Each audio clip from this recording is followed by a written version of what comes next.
We are at Capital AudioFest 2024. I'm very happy to be joined by my friend Ken Sanger of Sanger Audio. Great to see you, Ron. Ken, I see an S1X here. Yes, the S1X has been debuting for us across the country at different shows.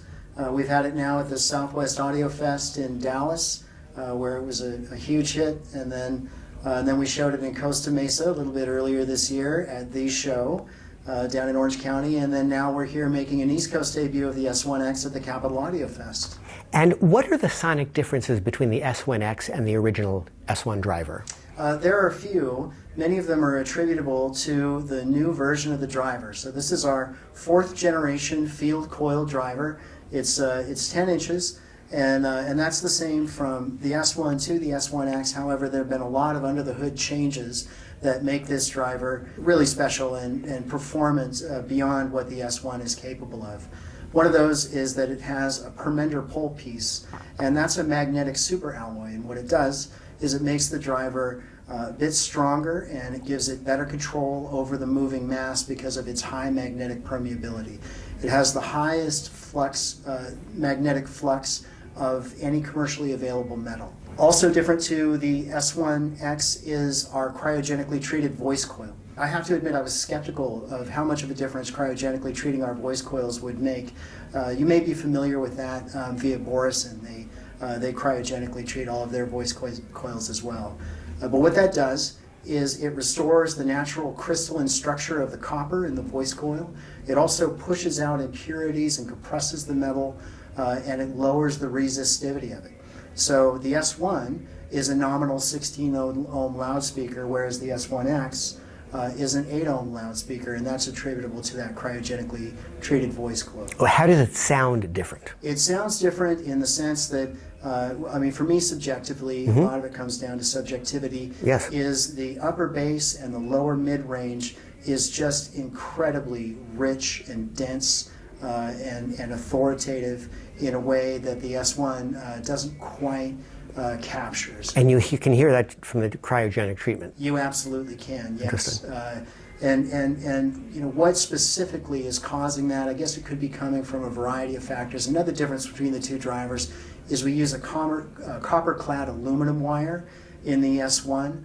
This is a solid copper wire, and I have a suspicion that that could be a part of that alchemy that's giving that better richness and roundness to especially male vocals and some acoustic instruments that you get out of the S1X. What are the other components in your system this year? Oh, I'd be happy to tell you about that. So the first one that I'd like to talk about is Whammerdine's Heavy Industries. This is their DG8 Ultra. This is a 4.2 watt 2A3 single-ended capacitorless design. And we've talked about this one actually quite a lot at different shows over the years. So the first year that we came to the Capital AudioFest, we had this amplifier, and with just that 4.2 watts per channel and the slightly less efficient S1X, we could have driven everybody out of the room with it. What's the sensitivity of the S1X? The S1, which you've heard many times, is about 93 dB. These are just a little bit north of 95 dB, Okay. so I'd say 2.5 dB more efficient, which of course is another big difference between the two. Are you still using the Whammerdine field coil power supplies? Yes, we sure are. Yeah, so we have a little bit of a different cosmetic look on these. I think you saw these at the Southwest Audio Fest. It's just such a magnificent power supply.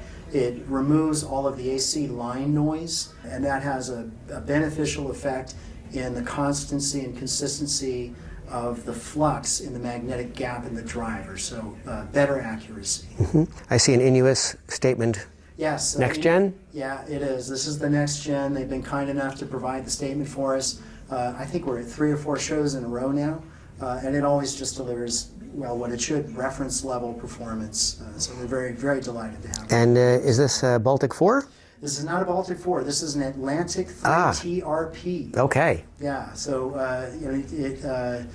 we were going to have a Poseidon in here, but our good friend Fred Ainsley, he had an issue to resolve for another one of the exhibitors here, and was kind enough to swap with a DAC here that it shares the same engine as the Poseidon. So it delivers absolutely superb performance. I have to be honest, when they swapped them out, it was hard to tell much of a difference between the two DAC. Terrific, Ken. Well, best of luck at the show. Yeah, absolutely. Thank you so much for making the time, Ron. Thank you.